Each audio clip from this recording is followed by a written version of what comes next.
नए एक्टर को जिसका एक्सपीरियंस नहीं है ऑडिशंस में, उसको एक चीज़ तो तुरंत करनी चाहिए कि वो क्या बोल रहा है ये उसको पता होना चाहिए। क्या घटना है और मुद्दा क्या है, किस बारे में बात हो रही है, और डायलॉग्स जो हैं वो एक्टर को बहुत अच्छी तरह से याद होने चाहिए ऑडिशन से पहले। पूरा कॉन्फिडेंस होना चाहिए कि ये लाइन्स हैं और ये मुझे बोलना है, वो बहुत ज़रूरी है। नहीं तो जनरली क्या होता है कि लोग तैयारी नहीं करते, लोग सोचते हैं कि वहीं जाके मैं देख के, जनरली एक्चुअली डायलॉग मिलते भी उसी समय है। ऐसा तो नहीं है कि आपको कभी कभी पहले भी ईमेल पे आ जाते हैं डायलॉग, ऐसा नहीं है। लेकिन अगर आपको ऑन द स्पॉट मिले हैं तो तुरंत सबसे पहला काम ये करना चाहिए कि देख लेना चाहिए कि ये इस सीन में हो क्या रहा है, मैं क्या कर रहा हूँ, मैं कौन हूँ, कौन सी जगह है ये। एडिशन में एक चीज़ और मुझे लगता है कि अगर एक्टर्स ध्यान रखें ऑडिशन में, कि जैसे ऑडिशन में अगर एक सीन है, सीन में अक्सर होता है 2-3 लोग और भी होते हैं, तो आप जब ऑडिशन जैसा कैमरे के सामने खड़े हो, आप डिसाइड कर लो कि ये आदमी जिससे मैं बात कर रहा हूँ ये इस तरफ खड़ा है, ये दूसरा आदमी इधर होगा और ये तीसरा आदमी इधर होगा। जब 3 लुक डिसाइड कर लिए हैं तो कन्फ्यूजन नहीं रहता। वो जो श्योरिटी और कॉन्फिडेंस ऑडिशन में तभी दिखेगा जब आप कम से कम कुछ चीज़ें डिसाइड कर लो। लेकिन अगर बिल्कुल नया एक्टर है, उसके लिए सबसे ज़्यादा इंपॉर्टेंट मुझे लगता है लाइन्स है, डायलॉग्स।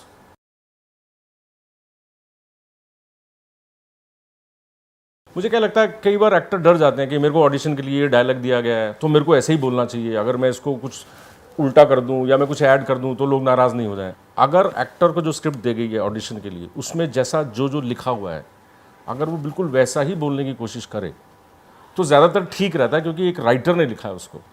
लेकिन ये कोई हार्ड एंड फास्ट रूल भी नहीं है कि आप उसको बदल नहीं सकते। अगर आपको लगता है कि मैं इस लाइन में ये शब्द ऐड कर सकता हूँ या ये हटा सकता हूँ, या ये शब्द मुझे बहुत परेशान कर रहा है मैं इसको हटा देता हूँ, तो आप हटा दो। क्योंकि अगर आप खराब करोगे, अगर उस शब्द की वजह से आपका ऑडिशन खराब हो रहा है, तो आप अपने ऑडिशन को खराब क्यों कर रहे हो? निकाल दो उस शब्द को। कोई ऐसा हार्ड एंड फास्ट रूल तो है नहीं कि जो लिखा है बिल्कुल वही बोलना है। और ये तो अभी ऑडिशन ही हो रहा है, हो सकता है आपने जो बोला वो स्क्रिप्ट में ऐड हो जाए बाद में। कॉन्फिडेंटली अगर आपको लग रहा है कि ये मुझे बोल देना चाहिए और आपको महसूस हो रहा है, स्ट्रांगली महसूस हो रहा है कि मुझे ये शब्द ऐड करना है या ये सेंटेंस ऐड करना है, तो कर देना चाहिए। उसमें डरने वाली बात नहीं है।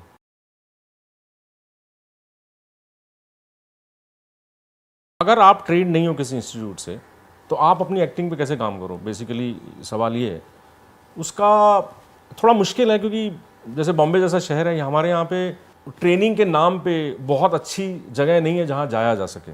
बहुत सारे स्कूल ऐसे हैं जहाँ पे एक्चुअली एक्टिंग के नाम पे कुछ पढ़ाया नहीं जाता है, दे आर जस्ट देयर। अगर एक एक्टर ट्रेन नहीं है और उसको ऑडिशंस देने हैं बहुत सारे, तो मुझे लगता है कि सबसे पहले तो ये करना चाहिए कि काफ़ी सारी परफॉर्मेंसेस देखनी चाहिए, काफ़ी सारी फिल्म्स देखनी चाहिए।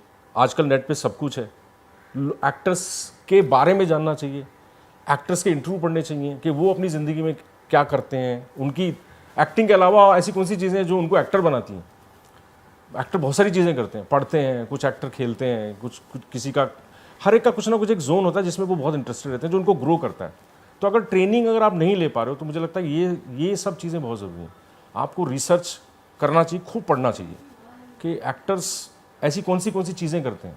जैसे म्यूज़िक, अगर आपको लगता है कि आप म्यूज़िक आपके अंदर थोड़ा सा भी अगर है, लगता है आपको कि म्यूज़िक एक स्ट्रांग पहलू है मेरी पर्सनालिटी का, उसको एनहांस करो। आप पेंटिंग करते हो तो आप पेंटिंग करो। कोई ज़रूरी नहीं है कि आप हर तरह से आप अपने आप को इक्विप्ड करो, वो ट्रेनिंग है।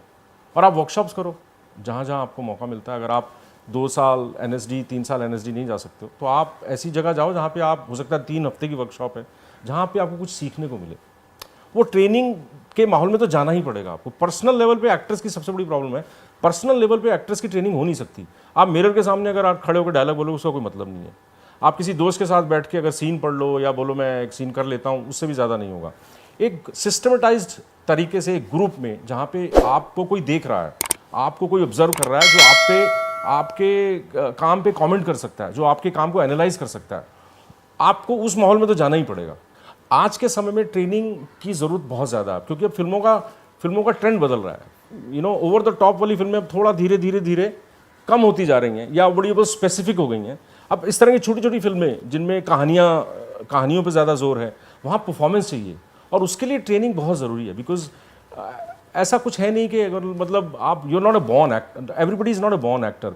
और एक बॉर्न एक्टर का भी कॉन्सेप्ट मुझे बड़ा अजीब सा लगता है। बॉर्न कुछ नहीं होता है, एवरीबडी ट्रेन्स समहाउ समवेयर। आप देख लो जितने अच्छे एक्टर हैं, अगर वो NSD से भी नहीं है तो कम से कम उन्होंने थिएटर किया होगा बहुत सारा। आप नोटिस करो जितने अच्छे एक्टर हैं, उनका कहीं ना कहीं कुछ कनेक्शन ज़रूर है किसी ना किसी तरह की ट्रेनिंग के साथ।